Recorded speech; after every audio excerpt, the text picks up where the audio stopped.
All right, welcome everybody, and thank you for coming. We're very excited to have with us tonight David Rowe, sitting in his beautiful exhibition, Reflections.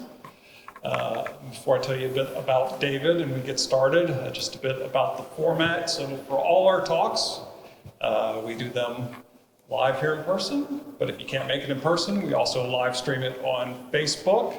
And if you are watching the live stream and you later want to ask David a question, you can just type it into the comments section and I'll read it here to him. And then also we get a recorded version of all our talks and post them on YouTube. So if you ever can't come to the gallery, can't watch it live on Facebook, you can go to YouTube and see any of the talks we've ever had. So now let me tell you a little bit about David. He received his BA and MFA from Yale, where he was honored as Scholar of the House in Painting. And since then, as I'm sure most of you know, he's lived and worked in New York City and here in Portland. He's received a National Endowment for the Arts grant in painting and the Isaac N. Maynard Prize for Painting from the National Academy Museum in New York. David's work's been exhibited throughout the country, but hopefully you've seen it here locally in Maine. His work was just in the Center for Maine Contemporary Arts Biennial, as actually was Steve's and Ellen's. And before that, over there we had Tom Connolly. So for a while we had 4 biennial artists at the same time, unplanned. And then a few years ago, he had a solo show at CMCA entitled The Shape of Things, with a monograph right here. And that included 5 decades of his shaped paintings. You've also likely seen David's work at the PMA, probably in the entrance lobby, the very large piece. He's also had solo museum shows at the Evelyn A. Ulrich Museum of Art in Wichita State, which then traveled to the McKinney Avenue Contemporary in Dallas. His works are in the permanent collections of museums far and wide, including the Brooklyn Museum, the Carnegie Museum of Art, the Cleveland Museum of Art, Museum of Contemporary Art in San Diego, Museum of Fine Arts in Houston, Mead Art Museum at Amherst College, the Metropolitan Museum of Art, Museum of Modern Art, and of course, as I mentioned, the Portland Museum of Art. He also has a 20-foot mural round trip that was commissioned for the Washington National Airport project, and another large mural, Ahab's Dream, that is also permanently installed in Washington. He's lectured and taught at numerous institutions, including the Cooper Union, Rhode Island School of Design, Pratt Institute, Princeton University, Fordham University, and at the MFA Fine Arts program at the School of Visual Arts in New York City. Without further ado, I turn it over to Mr. Rowe. Thank you for being here. Thank you, John. So when you're talking about some ideas, like for instance, the idea of being interested in infinity, it's kind of nuts, right? Because there's no way you can conceive it. But there was a guy named Brancusi, Romanian artist, who made a column. And he made a column not like a normal column, like with a base on the top, like a Greek column, like with a Corinthian top. It was just one thing happening. And the same thing happening. It was called the endless column. And obviously, it's not endless. It's a finite object.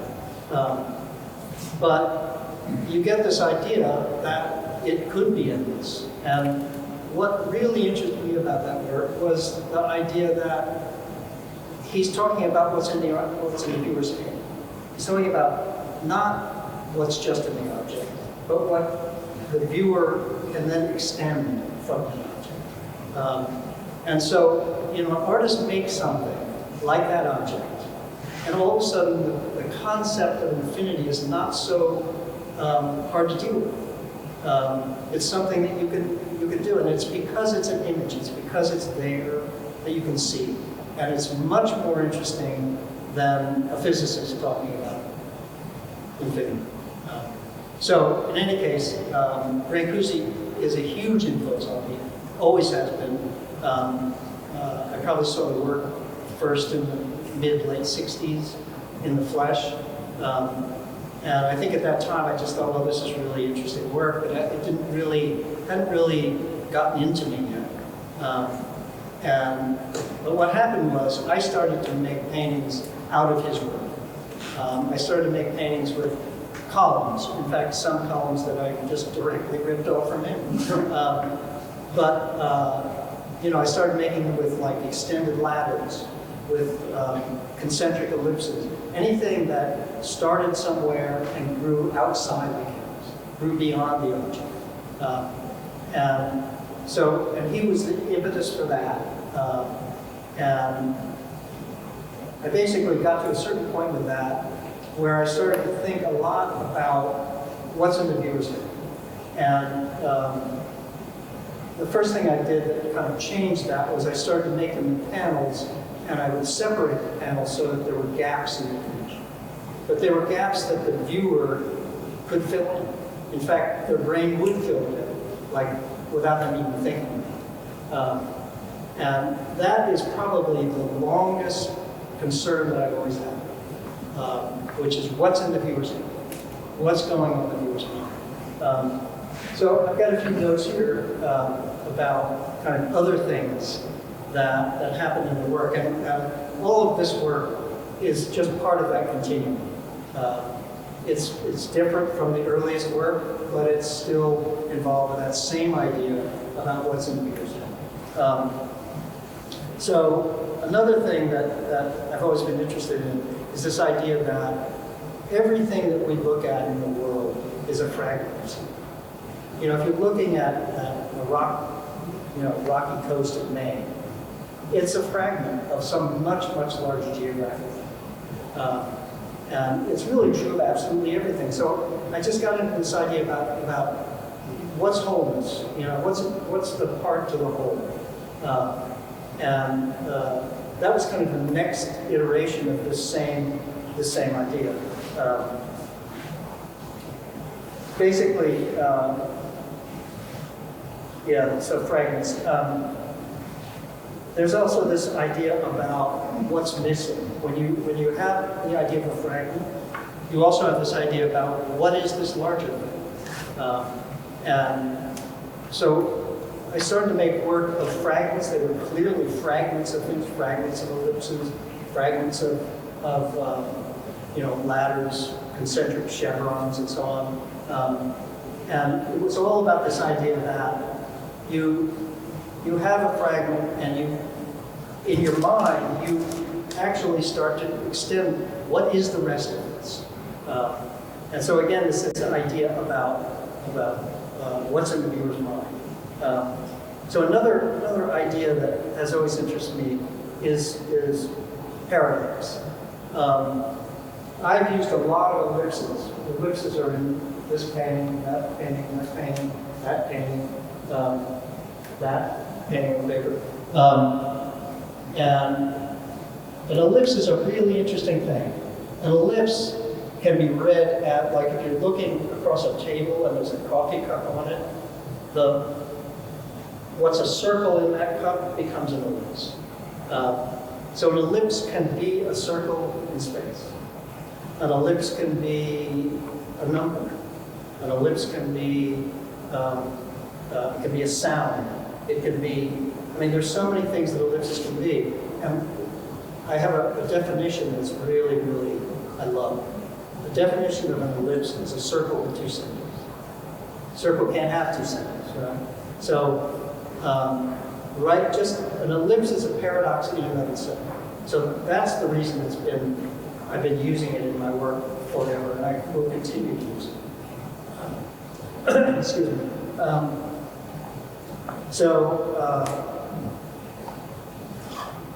This idea of no definite, idea about what it's about, that is huge for me. I really want the work to open up so that it can be read a lot of different ways. That for me is, if it's one thing, I'm not interested. So that's another thing. Paradox is huge. Chance. I love the idea of random things. These shapes that you're looking at are not design shapes. They're random shapes. They're based on a series of random constellations and points that can generate lines, curvilinear lines, straight lines, they generate shapes, they generate three-dimensional forms. The glass pieces in the show are generated that way too, the same. I'm much more interested in the idea of dissecting something random than I am in designing something. Just recently, I ran across a quote. Actually, there are two things here, and it's James Joyce. And I don't know if anybody reads Adam Gopnik. He writes for the New Yorker.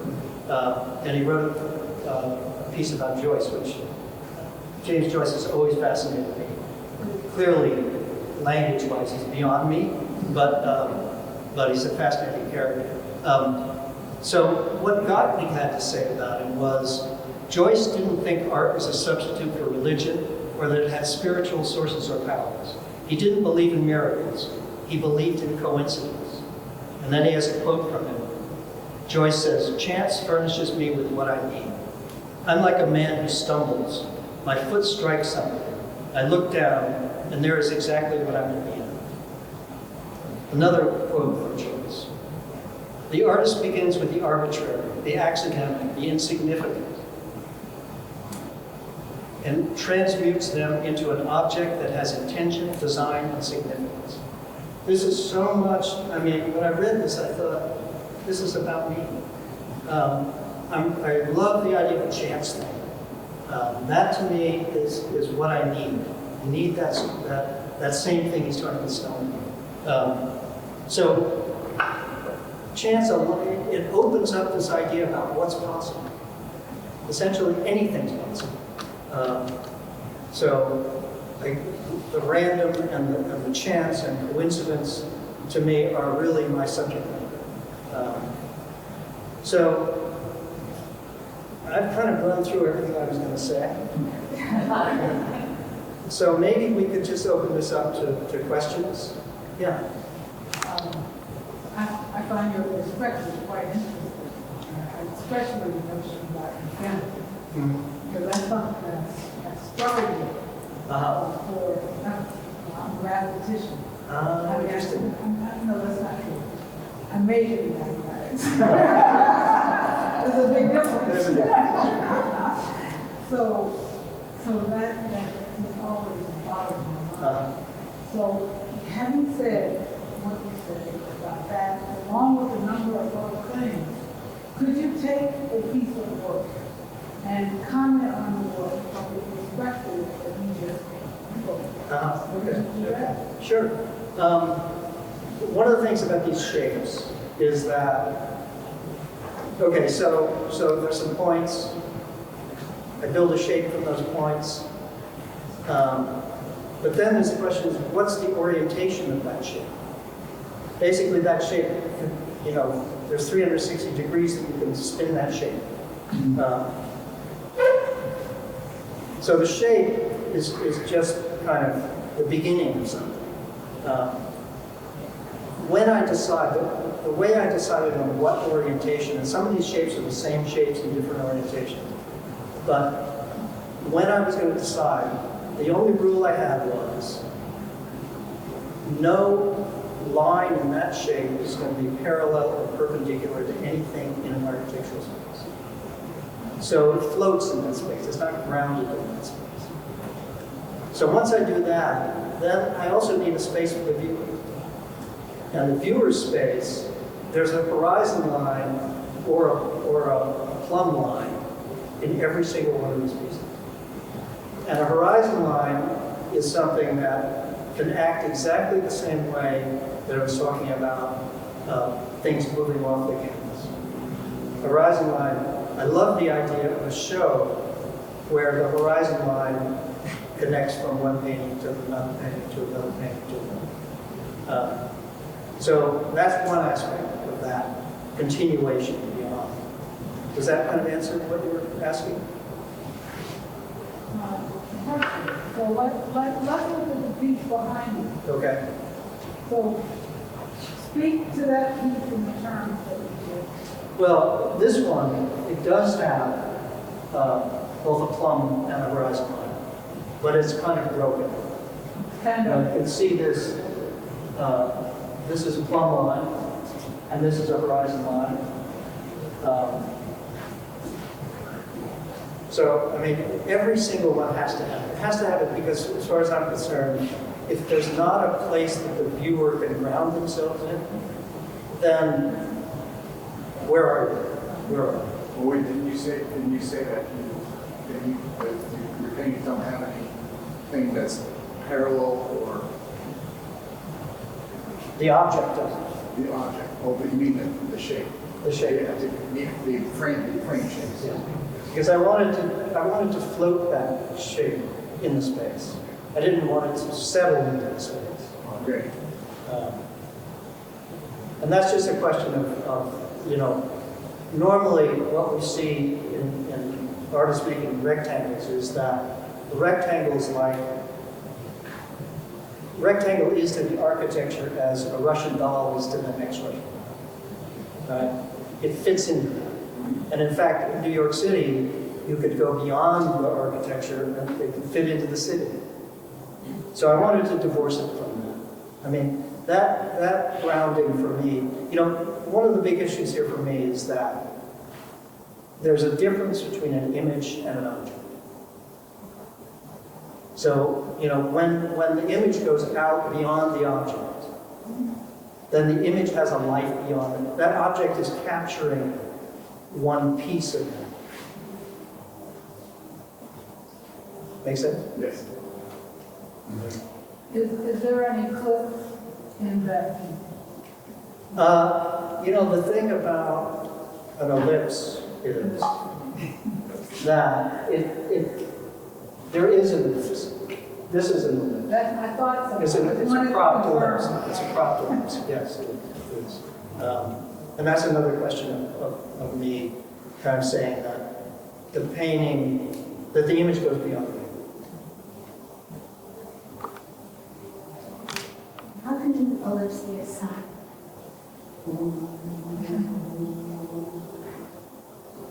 Because It's a vowel. It's a vowel. An O is a vowel, right? It's not a consonant. No, but it's a vowel. So it's a sound. Vowel is a sound. Does that not make sense? O is a sound. Ooze. Ooze. In the word ooze, O is a sound. how does that relate to ellipse? That's what it is. It's an ellipse. The sound and the shape of the mouth? No, the shape of the letter. The shape. The shape of the vowel is an ellipse. It can be. It doesn't have to be. But as you think about it, ellipsing from the mouth, I don't see it going a straight line. I see it going in a circle. Could that be an aspect of it? Why not? But it's also a number, right? I'm just saying that an ellipse is an interesting form because it's so, you can interpret it so many different ways. How is it a number? 0. More 8 is correct. That's the only number. It's not. That's the only number it is. But 0 is a great number. 0 is nothing. That's a paradox again. I love it. What about 8? Well, That's infinitely better.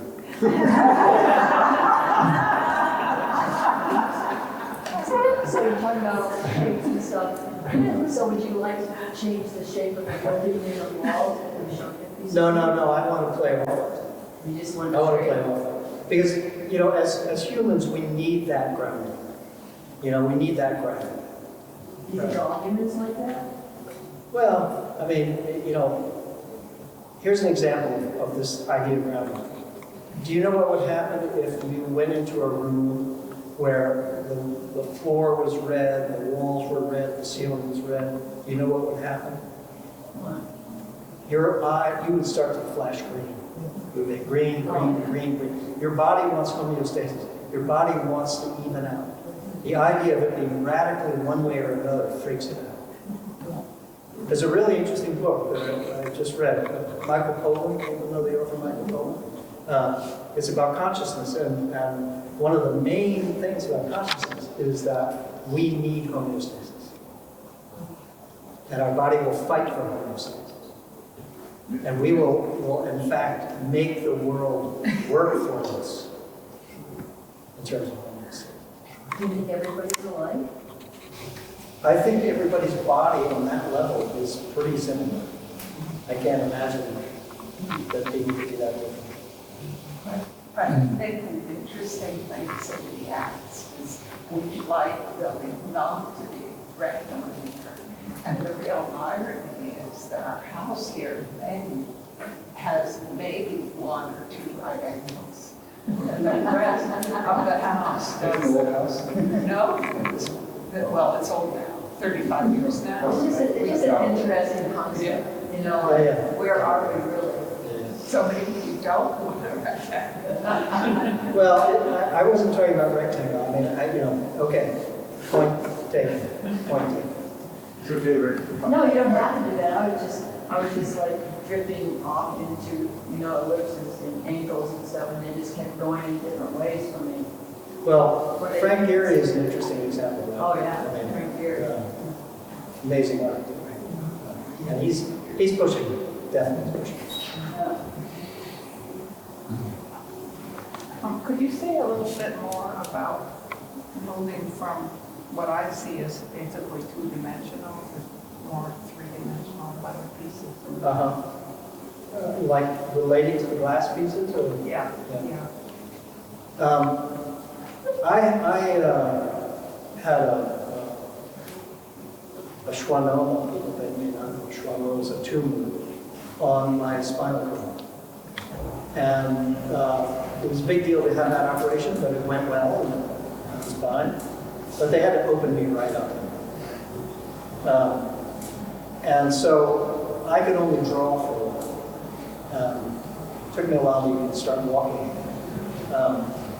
And in the drawings, I started to see, I had thought of those random points before as basically either linear or shaped.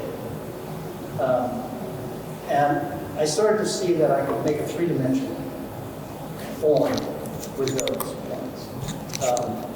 And what was the most interesting thing about that was that you could connect some lines and make a kind of geometric three-dimensional form.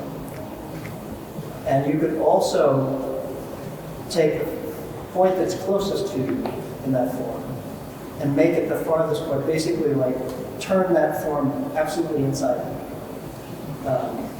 And so basically, I took one way of seeing those forms in the glass pieces. But they could have been inside out. They could have been completely, inverted. And again, that's this idea that one isn't better than the other. They're both interesting, just as interesting. Does that get to? And your choice of material? Oh, cast glass. Yeah, I mean, I started with resin, and resin's great, but I was trying to cast them myself, and they were a bit of a disaster. And I met Linda Ross, who has a glass studio outside of Boston, and she's amazing. She's just incredible. She makes pieces for Robert Gover and Pete Smith and a lot of other people. She asked me, when I talked to her about it, and I showed her some drawings, she said, well, what do you want these to look like? I said, carved jello. And she got really close. She got really close. Well, no, it's definitely got the form. I Yeah. have a question. Yeah. If you're dyslexic. So, I am, and so things I am too. turn so much on me that sometimes I don't know where I am. I And recognize it's that. That's my wife. It's quite fun. Christelle thinks really weird, right? Yeah. Well, I worked for a framer for a while in New York Yeah, and stretcher maker. yeah. And I turned all the numbers around and I wasted an enormous amount of money. And he was nice enough not to fire me. He should. Do you say spin for you? Like sometimes I see your things and you start to spin around for me. They'll go another way in the middle of looking at it. I'm working on a thing in New York right now in my studio where I have a shade, Yeah. and it should be on one side of a space.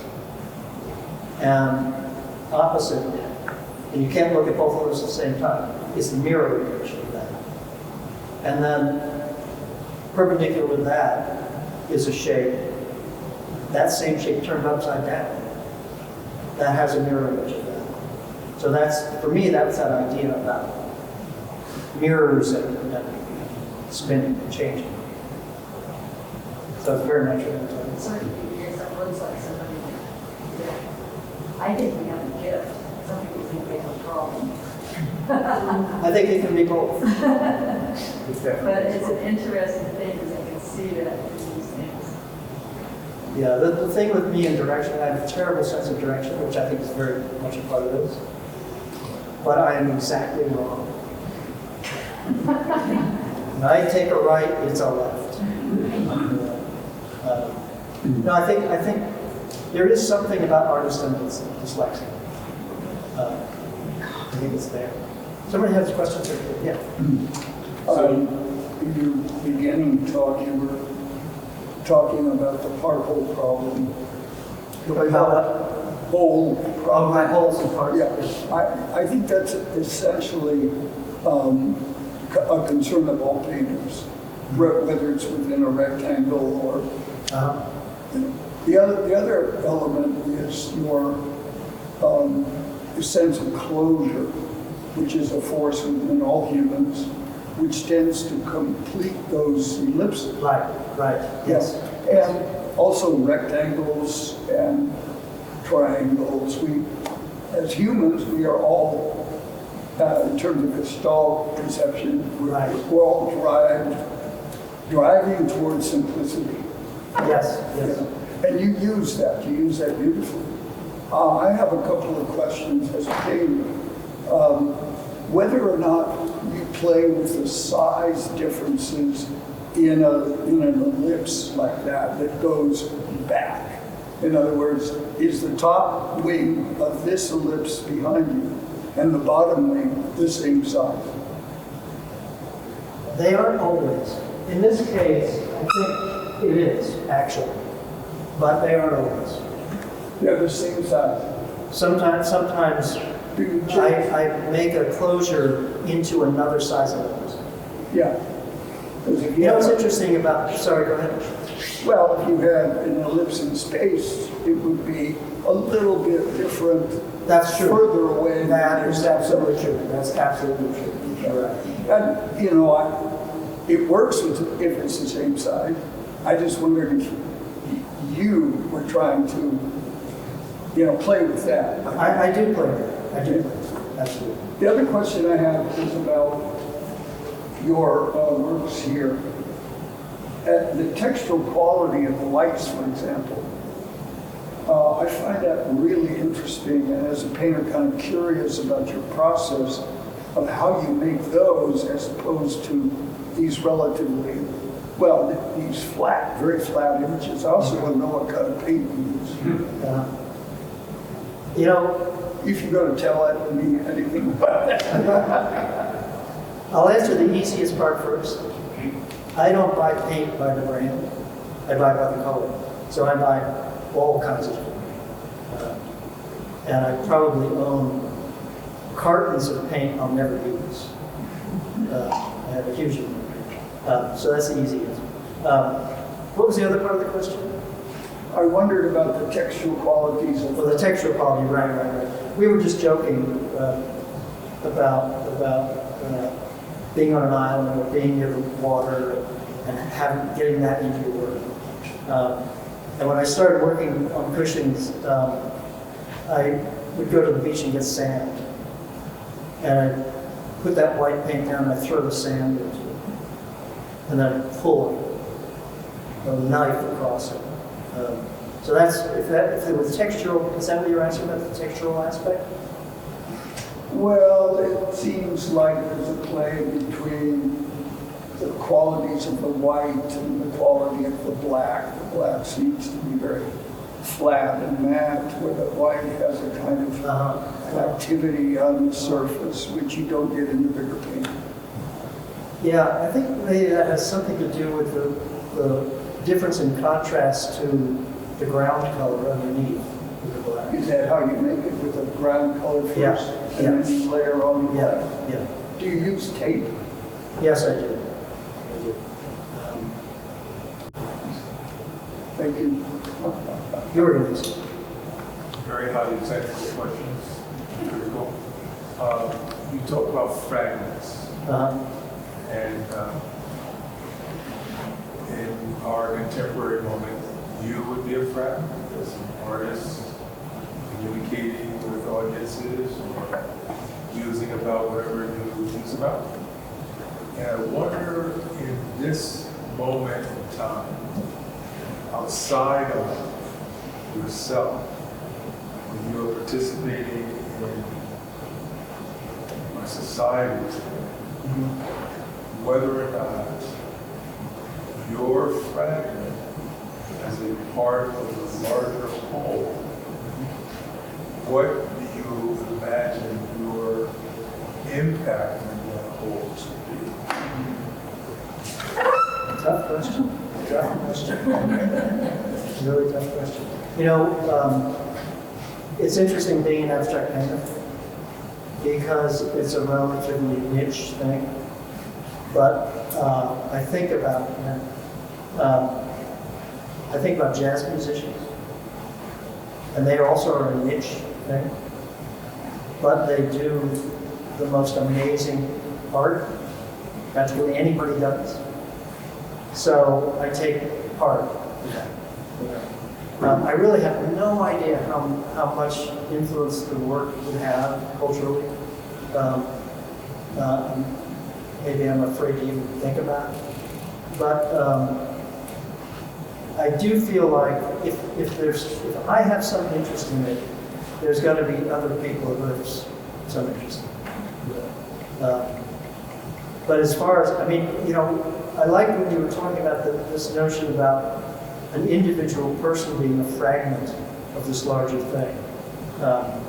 Because there is this sense, you know, we're all driven by ego to some extent, which actually separates us. But there's another level on which we're not so separate. That we actually can go beyond ourselves.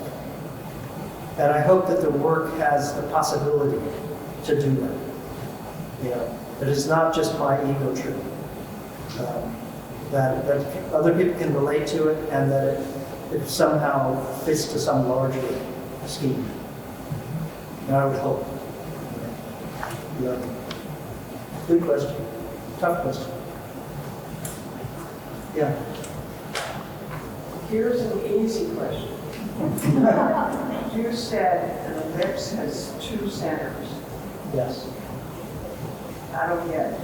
If you put, before I did work with computers, if you put two nails in the floor and you have a length of cord, yarn, string, anything, and you put a pencil at one point and you pull against both centers, you will draw an ellipse. In the beginning, that's the way I did it, and I love that physical aspect of making that ellipse. Those two, it's a little hard to explain. It's a little hard. Sorry. Two nails at the center. The two centers. The two nails are the two centers. So, like when you take a pencil and you pull against that loop of rope or whatever it is, right? So that it is taut against those two nails, those two centers. And then you begin to go around. You're always pulling against those two nails. You will make an ellipse. You go all the way around. Of each single nail, one is like a circle. But because you're connecting, so like a rubber band, that's why. A rubber band doesn't work because then it would distort it. But yeah. You can't make a circle because one is keeping. Does that make any sense? The other. You need a demonstration. How much tomatoes into a board? One, I just want to fill one from so that's right. A circle is a special case of an ellipse because the 2 points are concentric. Very good, very good. And the closer the 2 points are to being in the same place, the less of an ellipse you see. That's right. The further apart they get, the more flat the ellipse is. Thank you for coming. So that's very. That's really good. Thank Speaking you. of that, I'm wondering, did you get a chance to read the party bit around that you yesterday? I did not. Oh, it was like we were talking. I did, right, and we had leftover from the episode a couple of years back. We still had our eclipse. So I didn't have my eclipse. I had my eclipse class, thanks to Cindy. And so I was sitting out on the deck with my glasses on, and I was watching the, and it was late in the process of the whole thing. So there's this very circular or partially circular light taken out of the sun, visually, and I kept waiting, and this was me, and I came to a realization as I did that the scoop out of the larger circle, I kept waiting for the one side of it to get to be perpendicular to the. Oh, yes, I know what you mean. And never. It doesn't, I know. And it not only didn't happen, I realized that it couldn't happen. And that was sort of like, this is where math comes from. People just look at stuff. Right. I think you're right. And so, where's it exciting? I want to go back to the ellipse, though, because the ellipse is something that happens in nature. Circles do too, but the ellipse is huge in everything, but particularly the planets. All the traveling of the planets are Comets and all that stuff. Yeah. So it's, are you going to ask a question? Yeah, I've got kind of a long two-part question, so we'll break it up. Okay. Number one, in your early work, you were working on multiple canvases, and yeah, they were pretty much all rectangles. And Yes, they were. I really dug that work, and I wondered if you were still doing that or if this solved that problem. And then the second part of my question is, every piece in here except one glass piece has 7 edges, 6 or 7 edges. All the little white ones have 7 edges. Is there anything to that? Just turns out to be the case. Okay. Just turns out that way. No plan. Okay. So going back to the other thing. Yeah. To some extent, these do solve something relative to those. But I just started putting rectangles together again because I felt like I was looking at that work, images of that work, because of, book and catalog and stuff. And I realized there were things I didn't get to. So I've just put together 5 or 6 things that are rectangles. But for those that don't know exactly what he was talking about, the multi-panel rectangle pieces actually dealt with the missing part of the image in the same way the purple lips here is dealing with the missing part of the Yes. where the gaps, if it had been much larger, maybe the mind has to fill in. This is the closure aspect that you mentioned. So that when you've got this irregularly shaped thing, and you have images, some of them go out into that space where there is no canvas, and we do close it. I was going to say what was interesting about the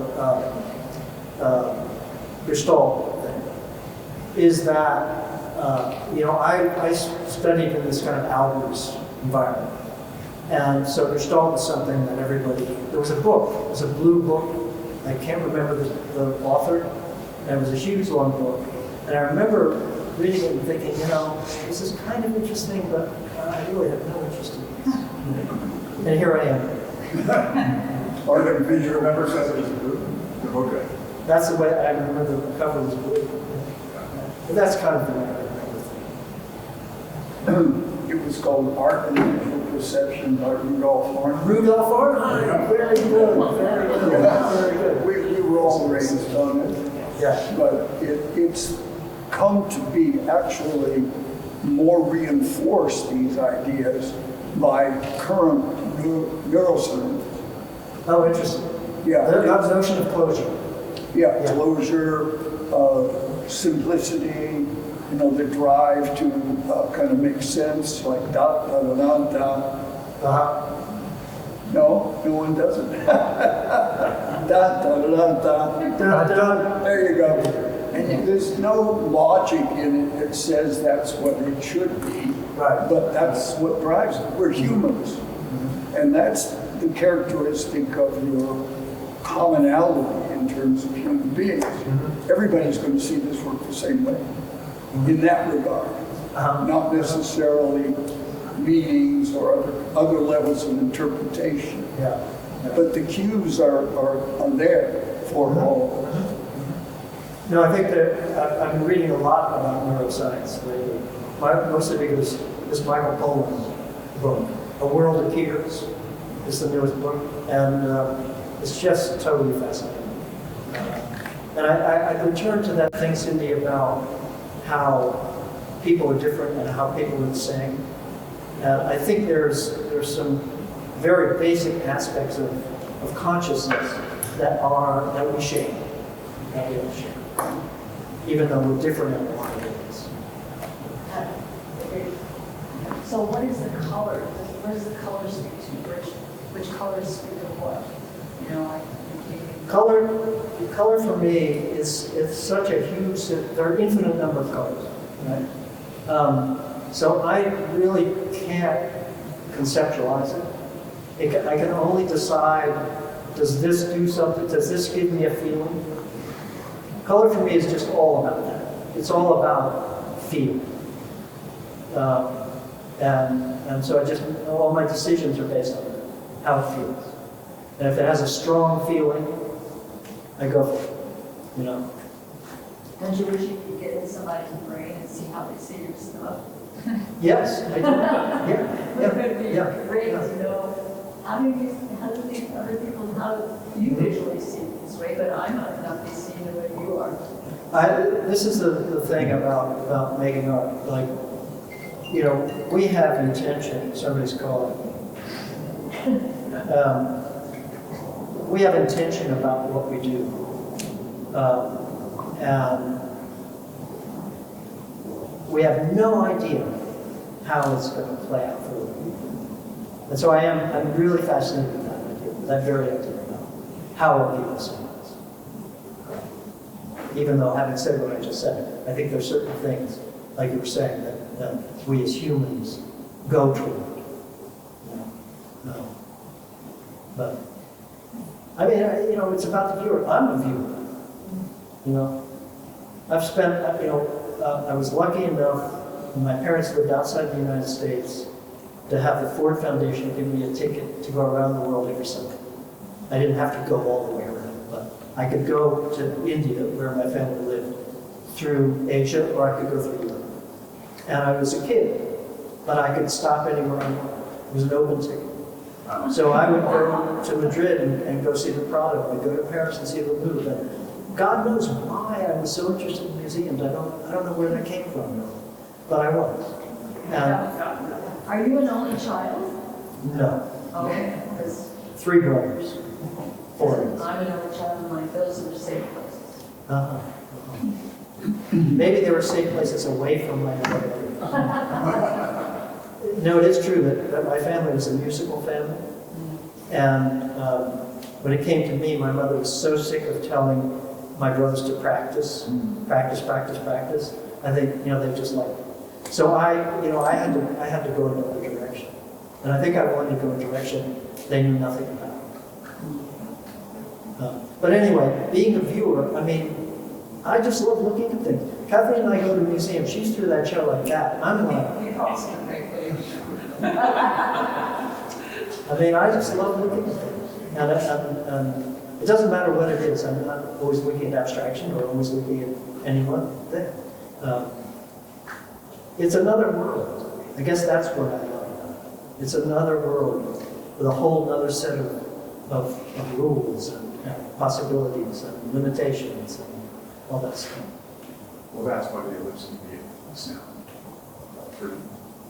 That's why it can be That's why the something. ellipse can be a sound for you, because you grew up surrounded by sound. Oh, And well, I'm sorry, I think there's a strong relationship between art and music. oh, there is. Yeah. There And is. mathematics. Absolutely there is. And your art is. I'm a music strong. lover big time. And your art has a strong mathematical component to it. Uh-huh. So it makes it Well, close. synesthesia.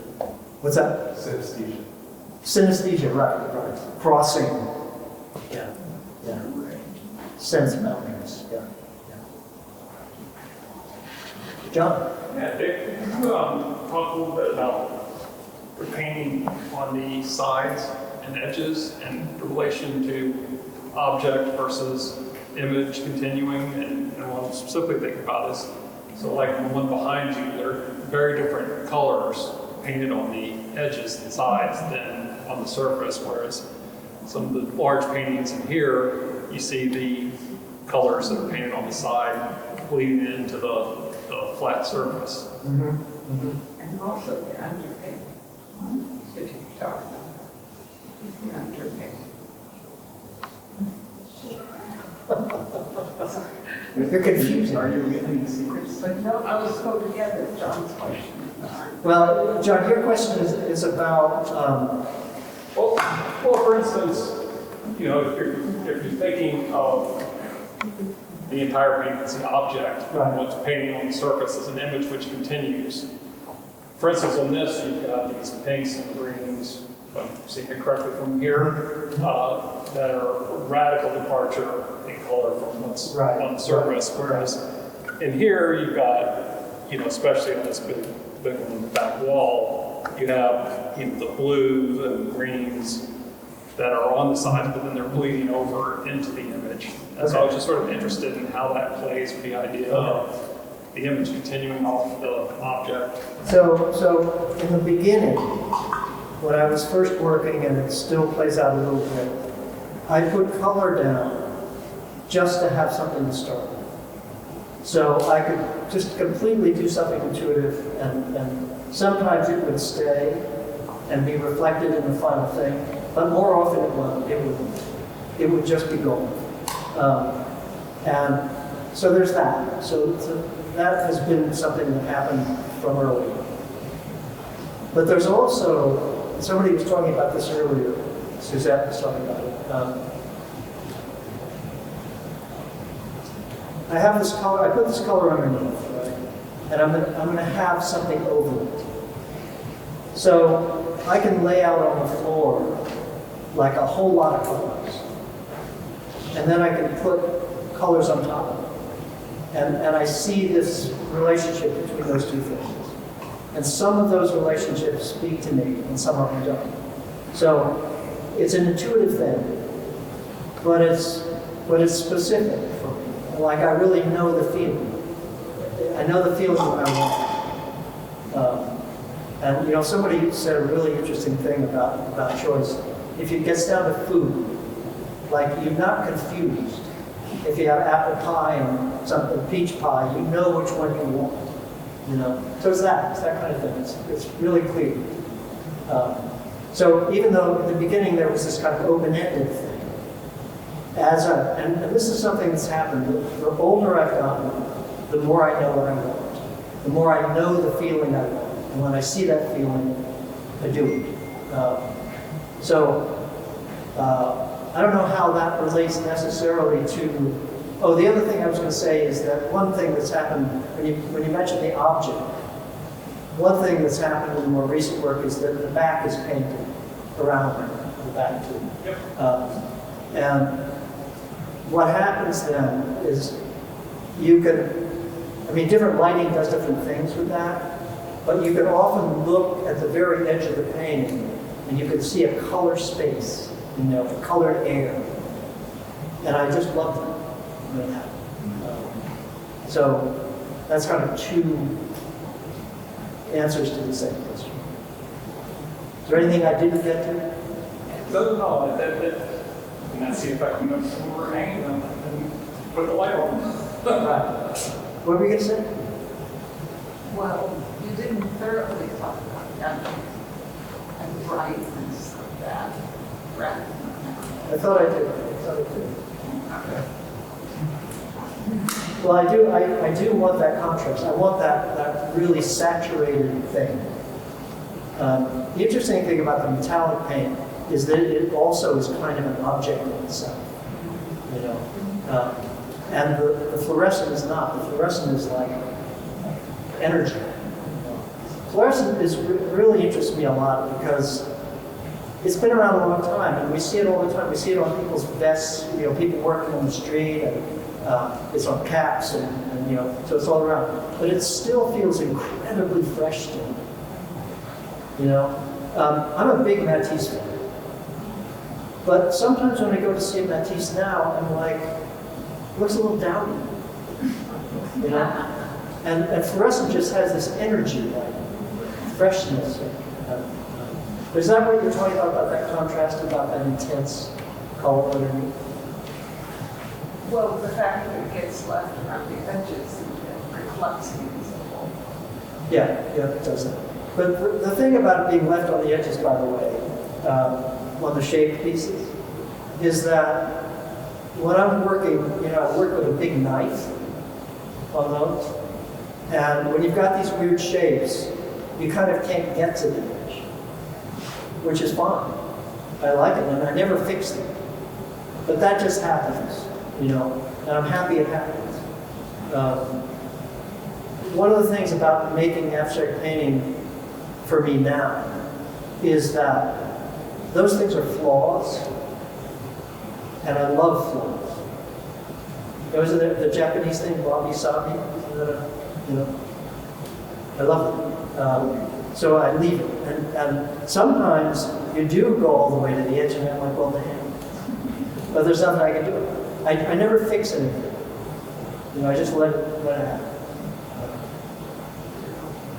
Yeah. I know some artists who think that you should be able to look at art and not need an explanation. How do you feel about that? There's also looking at art that has, you walk away with something you don't understand. You know, and those things stay with you longer than the things you think you understand. I mean, I think one of the things that's great about abstraction is that it's open. You know, it can be interpreted in a lot of ways. Thank you for that. And, you know, to me, that's great. You know, we're getting back to this thing about the subjective. You know, that's the thing about an individual looking at art having a certain reaction. That is their reaction. That is a subjective reaction. Like science can't explain it.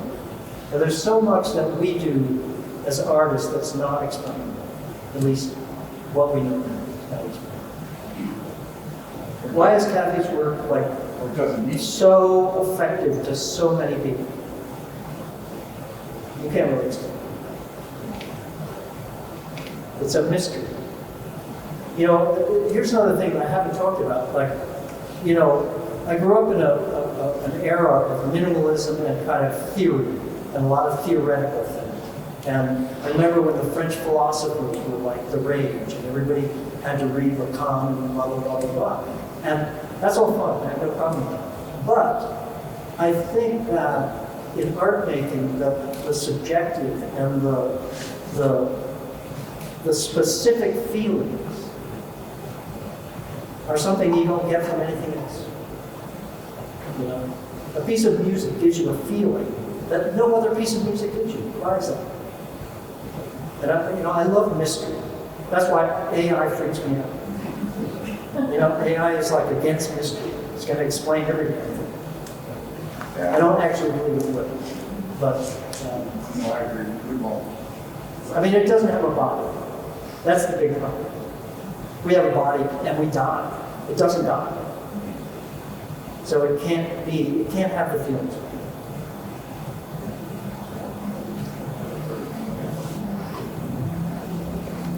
This little guy on your right, he's kind of an outlier with that gray band. Everything Yeah. else is flat and is, and Yeah. that looks like it wants to be representative. What's That's the one of the things that I've opened. I think this blue painting does a little bit of some of that too. Blue and white painting. Not in the same way, but you know, when I first went to New York in the mid-70s, there were a lot of rules about abstraction. You can do this, you can do this, you can't do that, you can't do that, you can't do that. And when the East Village happened, it really blew that open. And even though most of what happened in East Village was not abstract, I think it changed abstraction because it kind of allowed you to say, yeah, you can break that rule, you know. So yeah, this breaks a lot of abstract painting rules because it has a bit of an illusion. And I will accept that. I don't always accept it. Sometimes I see it and I go, no, you know. But I think that's you know, I wanted abstract painting to be open, not closed. Now as I get older, the work's getting closed down. No, I think that's important. Like, you know, an art form can't live if it gets, the rules get tighter and tighter and tighter and tighter. And I think that was happening. That's why abstract painting kind of lost it. That's it. So, one of my kind of axiomatic things is I say creatives solve problems. So when you're looking at our canvas, my suspicion is that you're solving a problem for you, and it's just in the world. So the question that I have for you is, if we are all endowed as creators, it's in a doubt. If we are created, creatives, right? So, to what extent, what kinds of problems are you trying to solve? You're full of really good questions. You know, people have talked about that as what we do as a public. And at a certain point in my life, I heard that so much, I was like, no, that's not what I'm doing. But I was denied what I was doing. I guess for me, the idea is that the problem is, how do you make a piece of art that both in its essence has something, but has a lot of different possible interpretations of it. So I'm trying to solve the problem of it being only one thing, being only one, like, you know, when I see work where I feel it's didactic, it's trying to tell me something very specific, I'm not interested. So I'm trying to find, you know, that space where it may have some intrinsic quality, but it's open to interpretation.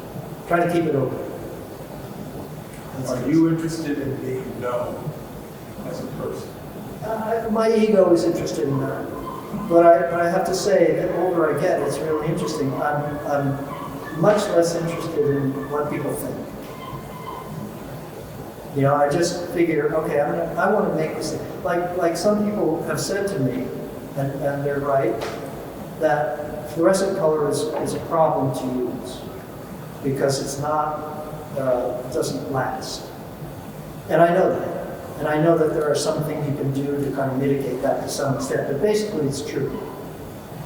But I wanted to see those. I wanted to see these paintings with fluorescent. So they may not last, but I want to see them this way for me now.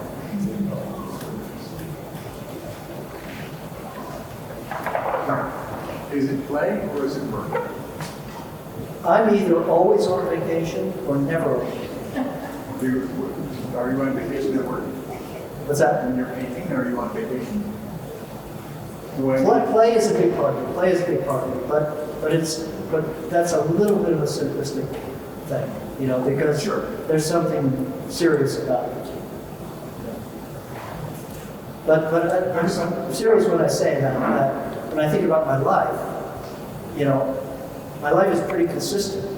So it's either it's all vacation or it's all not vacation. Right. Okay. But I love doing it. That's it.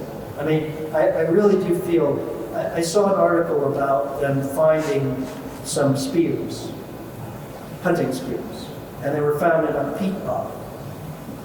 And that's why they lasted, right? They were in this peat bog.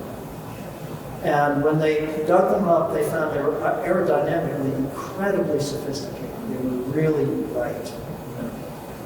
So that was interesting. And then I looked at where you put your hand, and in the middle of the spear was pointed at both ends. Little triangles, which told me two things. One, that the decorative, the art part was there as well. And also that it was a way to keep your head from slipping. You know, so it did both those things. This turned out to be Paleo, Stone Age. Stone Age, we don't see their tools because wood breaks down. The only reason they found these was because of the peat bog. And that to me was like, okay, I'm in a family of people who, you know, thousands and thousands of years. It's this long, long family of people making things is incredibly, it feels so good to make things. You know? So, I mean, you know, if you call that play, yes. Are we good?